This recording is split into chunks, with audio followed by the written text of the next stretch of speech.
So you can look at different kinds of authoritarianism. One is authoritarianism imposed by the state, and the other is imposed by non-state actors, by the culture, by institutions. And I think we see a rise of authoritarianism pretty severely in both cases. So let me start talking first about the rise of authoritarianism on the part of the state.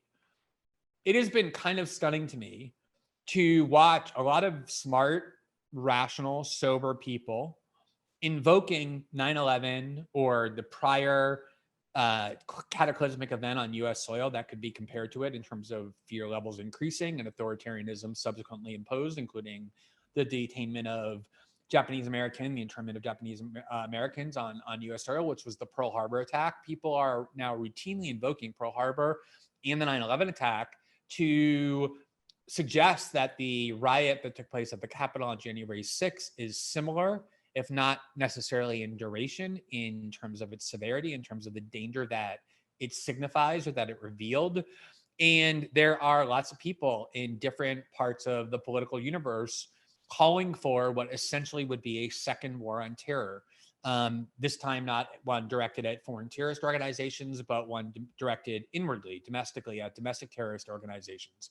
And there is legislation pending, which has been pending for quite a long time prior to that January 6th Capitol riot, that would essentially do nothing other than take the existing war on terror legislation that was enacted in the wake of the 9/11 attack and that was directed at foreign terrorist organizations and that vested the government with immense power to take action against any organization that they decreed unilaterally without due process to be a foreign terrorist organization, and simply amend it to say, and domestic terrorist organizations.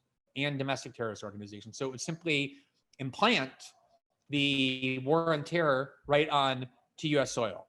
And the way that that is being engineered is the very same formula that I described previously. I think any decent person looks at what happened at the Capitol with a good amount of disgust and horror. Anytime there's political violence introduced into our polity, it's always a alarming event. And whenever a mob beats to death a police officer with a fire extinguisher, there's some really bad people who are involved who deserve to be held accountable in pretty severe ways. The problem is that our political discourse has become very binary. It kind of only admits two choices, where you either have to say, I regard what happened at the Capitol as no big deal, it's just a little protest gone awry, I think people were mostly peaceful, we shouldn't really be concerned about it. Or the other extreme, which is this was a coup attempt, an insurrectionary riot, something designed to topple the legitimate government of the United States and to end American democracy.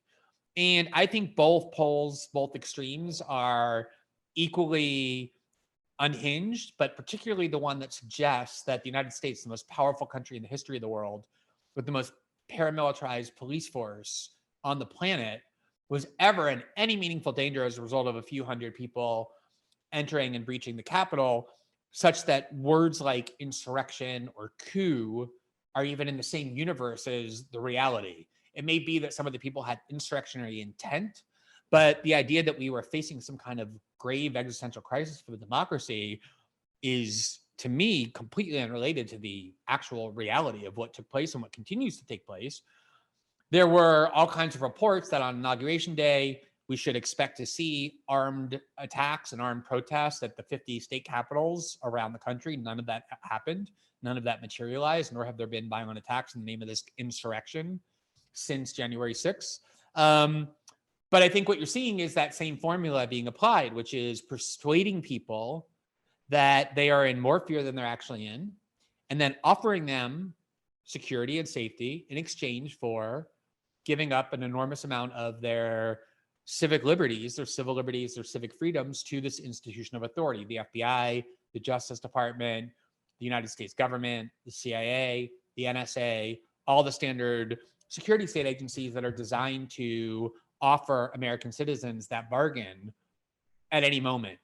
And I think, just like what was done after 9/11, whether it be the invasion of Iraq or the implementation of a torture program or the creation of a due process-free zone at Guantanamo, you can go back before 9/11 and find lots of people advocating all of those things in the name of Islamic terrorism. And 9/11 kind of became the justifying event that vindicated the views of those who were calling for it. The same exact thing is true here. I've been giving so many interviews over the last year where people say to me, once Trump is gone, what is it that media outlets are going to do to get people to pay attention?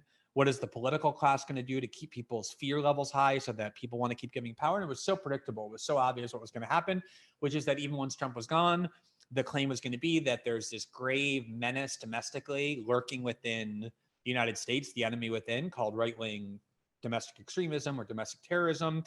It's a very exciting story. People get scared by it, so they stay tuned because the adrenaline levels are high.